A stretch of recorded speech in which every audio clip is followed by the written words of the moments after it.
I went through a horrific attack 22 years ago in 1994 by a former partner. What happened as a result was my whole life was ripped apart. I lost my job, I lost my home. My son, who was 2.5 years old, was involved in the attack that I now call the awakening also, and he witnessed his mum being stabbed in front of him. So not only did we lose our home, my job, but I lost my little boy because he did come back, but he came back very different. Alison was stabbed 7 times in her chest and leg. Following the attack, she suffered from post-trauma stress disorder, experiencing flashbacks, panic attacks and nightmares. At one time, she even considered ending her own life. So I thought that I'd be better off if I wasn't here around, that my husband could meet someone else and could look after, the children. And then I realised that the only person who could get me well again was me. And it was simply because a friend said to me, Al, the best form of revenge is happiness.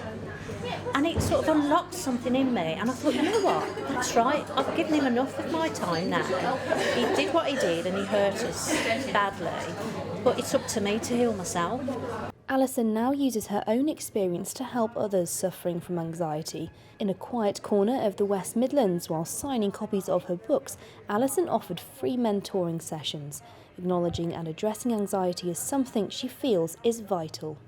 I don't want anyone to feel that anxious, that separate from life, that much victim as I felt.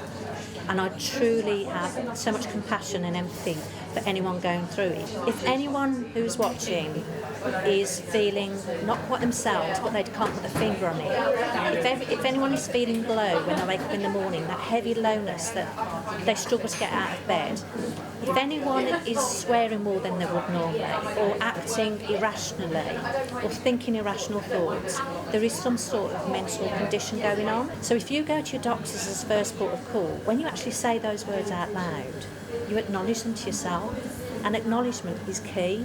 The more you ignore it, one day it will bite you so hard you won't be able to get out of bed. So don't leave it too late to get help, is what I'd say.